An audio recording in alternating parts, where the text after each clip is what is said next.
with the Normality Zero Robotics team here in Detroit, Michigan for the first championship. This is our drive team and people that were on the field. We're going to go ahead and take a look, discuss with each one of them who they are. Let's start over here with you. What is your name and what is your role?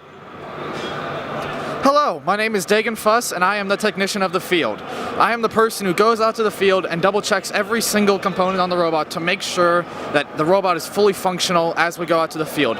We operate in terms of after matches. We come back and we bring the robot back to this pit here. If you'll glance around, we have a small area here. Here we have tool chests and other miscellaneous cabinets and such filled with batteries, power supplies, and different meters, all in the process of making the robot as functional as possible. We work in this giant arena with thousands of other people, all trying to keep these robots functional. Thank you. Let's speak with Sheldon next. Tell us what you do, Sheldon. Hi. I drive the robot here for the team. I also work on a lot of the mechanical subsystems that are on the robot. I also do general maintenance and help around with the pit and at home back in the shop. That sounds great. It sounds like you have a lot of different jobs, every single one of you. Next is Curtis. Curtis, tell us what you do. So I'm the lead programmer and operator. So what I do is I program the robot, our autonomous functions, making everything work smoothly and efficiently.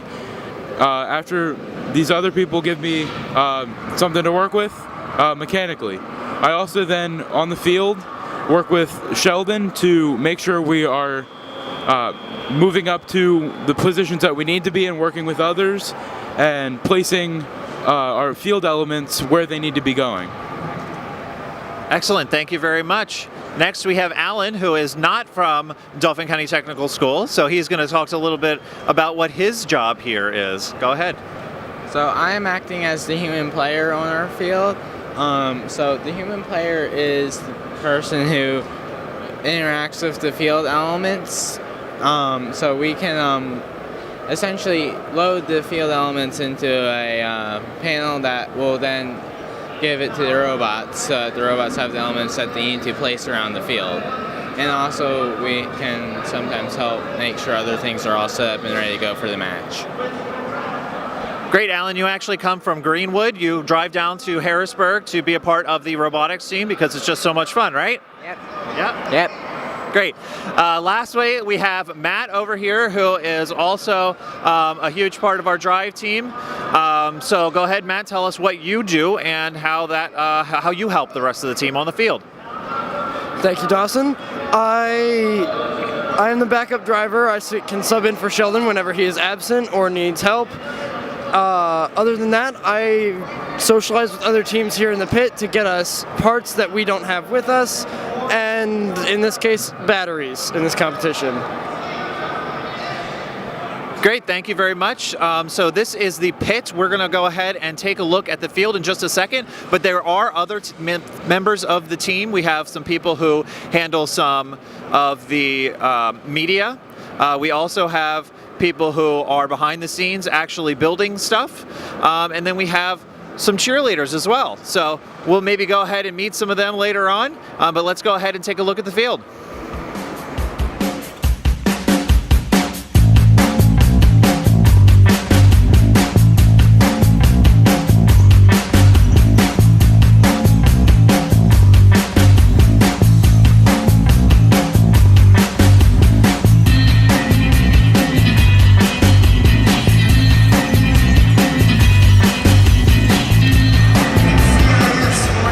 Okay, here we are on the field. You can see that there are 6 fields that are available.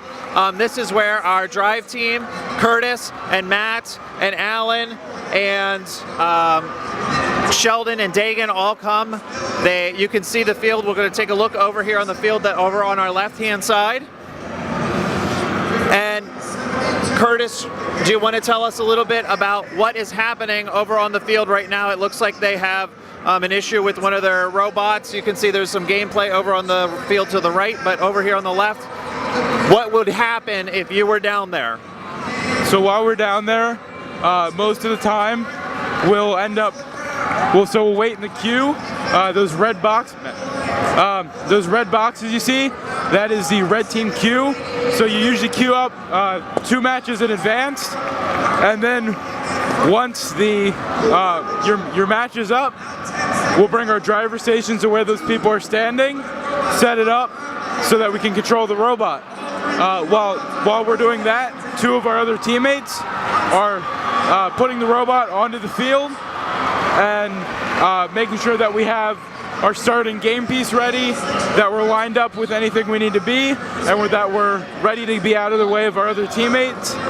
As you can see, they're starting up right here. This is what sandstorm period is, so it's all covered. The drivers rely on autonomous code and camera vision to navigate the field. And then, as you see, we now moved into teleop. Here, the drivers have vision again and control the robot, picking up those hatch panels, the flat panels that you see being put on the ends of the field, and then the cargo pieces, which are the balls that you see being put on the field.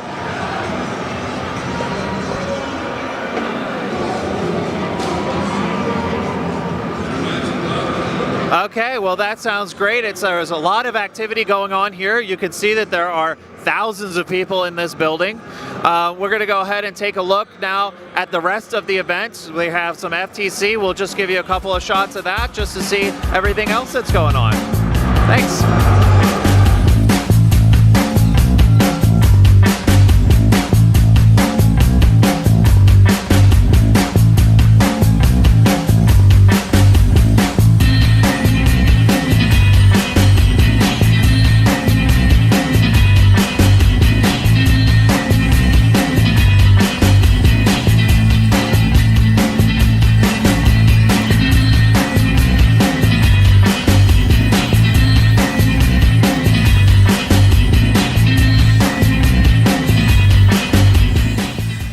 Okay, right out here we have exited the arena with the playing fields and the pits.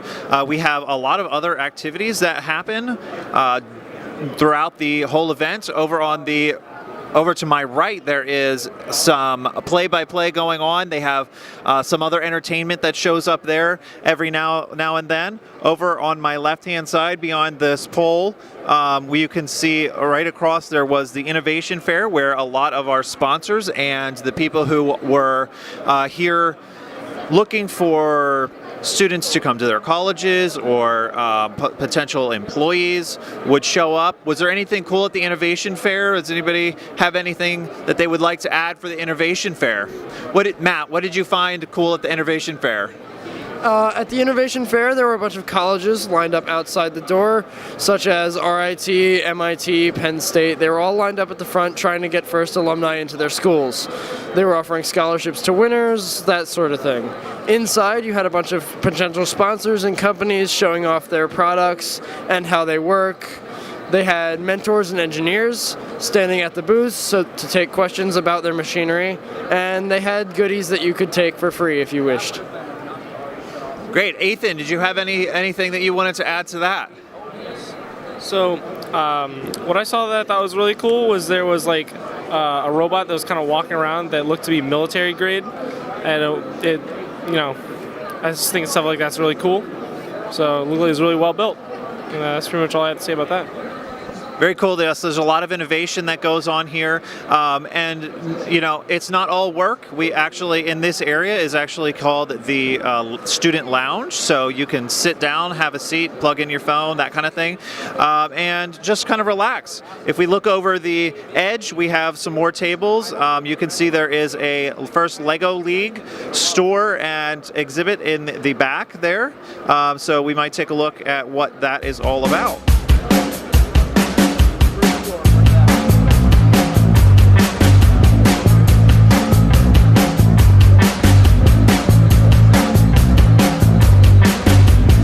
Okay, here we are at the entrance to the Kobo Center in Detroit. Right across the river over here, you can actually see Canada. I'm not sure if you can see the Canadian flag flying over there. We didn't get a chance to drive over there, but maybe next year we'll bring a boat. If you turn around, you'll also see the very large stairs that are leading up to the convention area. All the way down that hallway, it's about 5 blocks, is all FIRST Robotics. So there is a lot going on here. There are, again, thousands of people that are inside cheering for people. There are thousands of people that are out here just doing what they can to prepare and support their team in whatever way that they can.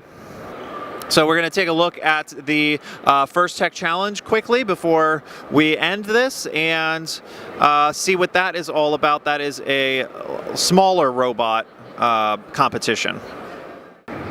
All right, here we are over at the First Tech Challenge, which is a much smaller game. You can see on the FRC First Robotics competition is about a 50-foot by 20-foot field. This one's maybe only about, I don't know, about 10 by 10, 15 by 15, something like that. And Curtis is here. He can explain to us how the game kind of works. It's typically for younger students, but we have high school teams as well. This is something that Dauphin County Technical School has run for a couple of years. We no longer do it, but we're always willing to bring it back if we have enough interested students. So Curtis, go ahead and tell us a little bit about the game. Okay, and so this year it was about loading up minerals into a cargo ship, or into a rover. So what happened was there's 2 craters on each side of the field that have balls and cubes to represent material, and they would have to pick up the material from their crater and load it into the rover. So there's two unlike FRC, instead of having 3 teams on an alliance, you have 2. So those 2 teams would work together to load up the rover, and then at the end of the game, they would reach up and climb up onto the rover, hang off the rover to score what's called endgame points. There's a lot of cool robots with this that reach up and over, grab stuff from one side, and without even moving are able to load up into the rover. And just like in FRC, they have an autonomous period where they have to move a mineral and then climb up onto the crater. So that autonomous period is all done without any human interaction. So when we say autonomous, it means that the robot is acting on its own.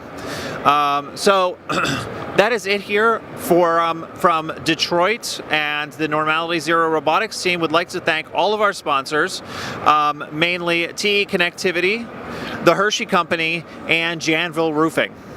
Thank you.